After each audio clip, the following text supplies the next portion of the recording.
Bonjour à tous. Alors je vais développer quelques éléments qui concernent l'affaire et évoquer aussi le contexte en même temps politique et judiciaire. Alors, la liberté est indivisible. C'est un point qui est fondamental de notre histoire.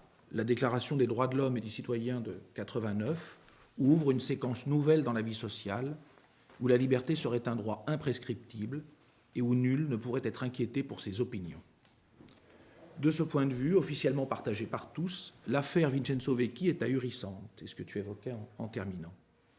En août de cette année, sur le fondement de deux mandats d'arrêt européens, l'État italien a demandé que lui soit remis Vincenzo Vecchi, qui venait d'être arrêté en Bretagne, où il vivait depuis 8 ans. Le premier mandat d'arrêt est lié à sa participation en 2006 à une manifestation à Milan contre une manifestation d'extrême droite.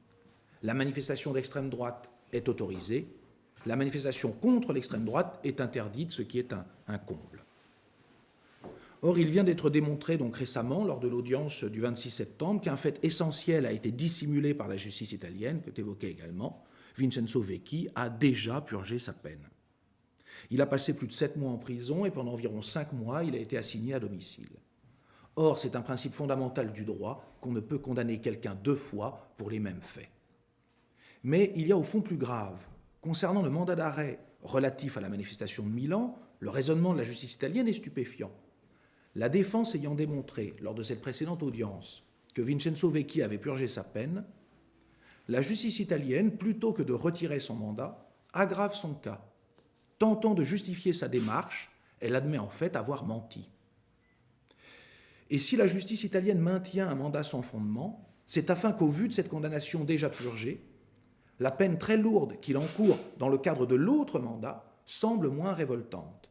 La conjonction des deux faisant passer Vincenzo Vecchi pour un dangereux récidiviste, c'est ce que tu évoquais tout à l'heure. Avec de surcroît cette gymnastique tout de même bizarre d'être récidiviste pour des faits antérieurs.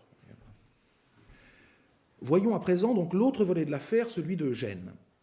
Il faut bien remettre ce mandat d'arrêt dans le contexte des événements sur lesquels il porte. Il s'agit des manifestations contre le G8, évoquées tout à l'heure. Et tout d'abord, rappelons qu'il y a eu donc un mort à Gênes, Carlo Giuliani, tué par les forces de l'ordre, et des centaines de blessés du côté des manifestants. Cela fait un lourd bilan, comme on dit. On nous y a malheureusement déjà habitués. Que des manifestants soient blessés, qu'il y ait un mort même, cela nous est désormais présenté comme un événement malheureux, pas comme un événement inadmissible. Cela nous est présenté sous le registre du bilan. Un mort, 600 blessés du côté des manifestants, de nombreuses voitures brûlées, des banques et des agences immobilières détruites. Tout cela est présenté sur le même plan, dans le même inventaire, les vitrines cassées, les blessures graves et le cadavre. À Gênes, la répression policière a laissé un cuisant souvenir. C'est pourquoi le mercredi 19 juillet 2017, dans un entretien à La Repubblica, le chef de la police italienne, Franco Gabrielli, reconnaît qu'à Gênes, je cite, un nombre incalculable de personnes innocentes ont subi des violences physiques et psychologiques qui les ont marquées à vie. Mais il va plus loin. Évoquant les sévices infligés aux manifestants conduits à la caserne de Bolzaneto, il la compare au garage Olimpo en référence au sinistre centre d'interrogatoire de la dictature argentine. Ce sont les mots du chef de la police italienne lui-même. Ils permettent de se faire une idée du contexte. À Bolzaneto, ajoute-t-il, il y a eu des actes de torture. Pour qu'un responsable de la police reconnaisse, sans euphémisme, des actes de torture, il faut que la répression ait été vraiment cruelle, hors des normes imposées par le droit. Mais pour qu'une telle reconnaissance ait lieu, il aura fallu attendre 16 ans. Le jeudi 5 juillet 2012, la Cour de cassation italienne avait déjà confirmé la condamnation de 13 hauts responsables de police pour la répression des manifestations lors du sommet du G8. Pour que des policiers soient condamnés, il faut malheureusement que les faits soient d'une gravité exceptionnelle. Mais pour que leur responsabilité dans les violences soit reconnue, il avait fallu attendre 11 ans. Alors qu'un manifestant, Carlo Giuliani, a été tué par balle par un policier et que des centaines de personnes ont été gravement blessées, la condamnation s'est limitée à une exclusion de la fonction publique pendant 5 ans.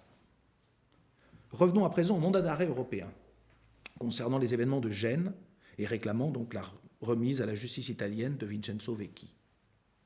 Tout d'abord, notons que cela intervient 18 ans après les événements, qu'il a fallu 11 ans pour juger des crimes avérés de la police italienne, 16 ans pour qu'il soit enfin reconnu que la police avait commis des actes de torture, mais que malgré ces aveux terribles, malgré l'amnistie générale dont bénéficièrent les policiers, une bien mauvaise rancune s'abat au bout de 18 ans sur Vincenzo Vecchi. On le sait, le droit punit, mais il doit aussi oublier. Au bout d'un certain délai, toute peine se prescrit, et en droit français, l'auteur, même d'un crime, au bout de 20 ans, ne peut plus être poursuivi. Or, Vincenzo Vecchi est un simple manifestant, ce n'est pas du tout un criminel. Il n'est pas du tout accusé de violence physique. Pourtant, l'Italie le réclame pour des faits datant aujourd'hui de plus de 18 ans. Mais ce n'est pas tout. Pour les événements de Gênes, l'Italie a voté une amnistie. Je ne rentrerai pas dans les arguments juridiques afin de voir si elle devrait s'appliquer à Vincenzo Vecchi. On comprendrait cependant mal qu'elle permette aux policiers responsables de la mort d'un homme par balle ou d'actes de torture, qui sont les crimes les plus graves et les plus odieux, de ne subir qu'une exclusion temporaire de la fonction publique, alors que la justice poursuit encore 18 ans plus tard Vincenzo Vecchi en le condamnant à une peine de 12 ans de prison. Il faut ici préciser deux choses. Dans le dossier concernant Gênes, les faits pour lesquels l'Italie réclame Vincenzo Vecchi ne sont pas établis. Sur la seule photographie où l'on peut l'identifier avec certitude, il est en train de boire une canette de bière devant une enseigne, certes saccagée, mais cela ne constitue en aucun cas une preuve qu'il ait participé au saccage. Il doit, comme tout le monde en pareil cas, tu le rappelais, bénéficier de la présomption d'innocence. Enfin, ces faits sont de toutes les manières mineurs en regard de la peine très lourde qu'il encourt. Ce n'est pas une paille, 12 ans. La gravité de cette peine laisse une impression pénible. Pour ceux qui ignorent toute l'affaire, elle semble presque plaider contre lui. Un pays démocratique comme l'Italie ne jetterait pas un innocent en prison pendant 12 ans. Voilà ce que se disent spontanément ceux qui n'ont pas le temps de s'attarder. Or, c'est tout l'inverse qu'il faut penser. C'est tout l'inverse que le sentiment de justice doit nous inspirer. Cette peine disproportionnée, délirante, qui ne pourrait être que la condamnation d'un crime de sang, que nous imaginons tous aussitôt punir un meurtre, sans quoi elle serait un meurtre elle-même, eh bien en réalité, elle vise à punir la destruction de biens, le pillage de marchandises, avoir exhorté d'autres manifestants à la lutte et des jets de projectiles. Et cela, sans preuve tangible, sur la base de photographies où apparaissent des individus cagoulés, non identifiés, et parce que sa seule présence sur les lieux constituerait l'infraction. La justice italienne demande qu'on lui livre quelqu'un sans apporter la moindre preuve pour des faits mineurs et très anciens et sur la base de 2 mandats d'arrêt dont l'un est un faux manifeste, une manœuvre qu'elle assume impudemment. On pourrait dire qu'en toute logique, réclamer qu'une personne vous soit livrée en dissimulant qu'elle a déjà accompli sa peine constitue un crime. La justice italienne ment, et en la matière, lorsque tant d'années de prison sont en jeu, tant d'années à vivre, 12 ans, le mensonge est un crime. Alors, évidemment, on se demande pourquoi un tel acharnement, pourquoi 18 ans plus tard réclamer un homme qui a purgé sa première peine et dont la deuxième condamnation est pour le moins douteuse. Une seule raison à ça, Vincenzo Vecchi est ici un exemple, un symbole. L'État italien instrumentalise cette affaire. Elle touche un manifestant, un militant même, et on le voit un peu partout désormais, il vaut mieux éviter de manifester. Il vaut mieux sagement participer aux réunions citoyennes que l'État organise. Le droit de manifester est en danger, les libertés publiques reculent, nous le savons tous. Après nous être demandé, pendant des dizaines et des dizaines d'années, comment nos justices, nos structures politiques, les actes, les pensées, avaient pu se métamorphoser à ce point dans les années 20 et 30 du siècle dernier, après avoir désespérément interrogé l'histoire dans tellement de livres, de films, en se demandant sans cesse comment de telles horreurs avaient pu se produire, mais surtout comment d'autres hommes y avaient consenti, tandis qu'il nous manquait une expérience concrète de ces phénomènes, du glissement des pratiques, de la destruction du droit, de la tolérance au pire, voici que désormais nous en faisons l'expérience sans nous en apercevoir. Éveillés depuis 60 ans, alertés, bouleversés, nous tâchions de regarder l'histoire en face, mais nous ne pouvions pas la comprendre. Il nous manquait d'être familiers avec la régression du droit et de savoir comment l'on s'en accommode. Et voici qu'à présent, nous en faisons l'expérience. Nous avons vu 150 adolescents à genoux pendant plusieurs heures, face contre le mur, main sur la tête, dans un terrain vague, devant leur lycée, et nous avons simplement qualifié cela d'image choquante. Mais à présent que les libertés publiques régressent à chacune des lois adoptées afin de prétendument renforcer la sécurité de tous, maintenant que l'on peut assigner à résidence sans l'intervention du juge, maintenant que l'état d'urgence a été prolongé 2 années entières, qu'une incarcération peut continuer alors qu'on a purgé sa peine, que la dénonciation moyennant rétribution a été pratiquée à grande échelle, alors que désormais nous devrions comprendre comment les choses dérapent, eh bien, nous ne les voyons plus. Pourtant, dans le cas de Vincenzo Vecchi, cela saute aux yeux. Il manifeste à Gênes. Le chef de la police italienne a parlé d'actes de torture de la part des policiers sur les manifestants. Les policiers coupables d'un mort et de sévices graves sont seulement suspendus pendant 5 ans. Les preuves des délits que Vincenzo Vecchi aurait commis sont nulles et pourtant, on réclame contre lui 12 ans de prison. Il participe à une manifestation contre l'extrême droite à Milan. La manifestation de l'extrême droite est autorisée. La contre-manifestation est interdite par un mystère de l'appréciation souveraine de la préfecture. Il est jugé en fonction d'une loi adoptée sous Mussolini, qui permet de condamner quelqu'un simplement parce qu'il se trouve sur les lieux d'une manifestation ayant mal tourné.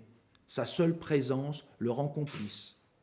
Et voici que la justice italienne réclame qu'il soit livré, dissimulant que la peine a été purgée, dissimulant qu'il a été en prison pour des faits mineurs ou inexistants et au nom d'une incrimination d'un autre temps. Enfin, pour coiffer le tout, lorsqu'on fait remarquer à l'Italie que la peine a déjà été exécutée et qu'elle a omis de transmettre des documents essentiels, au lieu de s'excuser platement et de retirer aussitôt ce mandat d'arrêt européen parfaitement caduc, voici au contraire qu'elle le justifie. C'était, nous dit-elle, pour justifier sa sévérité dans l'affaire antérieure. On dirait bel et bien un cauchemar. Et tout cela est d'autant plus insupportable que Salvini est ministre de l'Intérieur tandis que l'affaire est relancée. Le même Salvini qui a écrit dans un tweet « Autant d'ennemis, autant d'honneur », plagiant le slogan « Beaucoup d'ennemis, beaucoup d'honneur » employé jadis par Mussolini. Alors dans un tel contexte, après de tels reculs de nos droits, tandis qu'une offensive inquiétante est lancée de toutes parts contre les libertés, il faut que les juges français aient le courage de dire non. Tandis que la Cour de justice de l'Union européenne est saisie par un nombre croissant de recours qui fragilisent le mandat d'arrêt européen, comme le rappelait encore très récemment un article du journal Le Monde, car dans toute procédure simplifiée, moins de procédures signifie avant tout moins d'avocats, moins de juges, moins de justice et surtout moins de garanties. Tandis que dans cette affaire, la peine encourue par Vincenzo Vecchi est de 12 ans, les juges français doivent dire non. Les journalistes français doivent couvrir attentivement cette affaire. Nous devons tous dire non, sans quoi, à quel silence nos noms resteront attachés.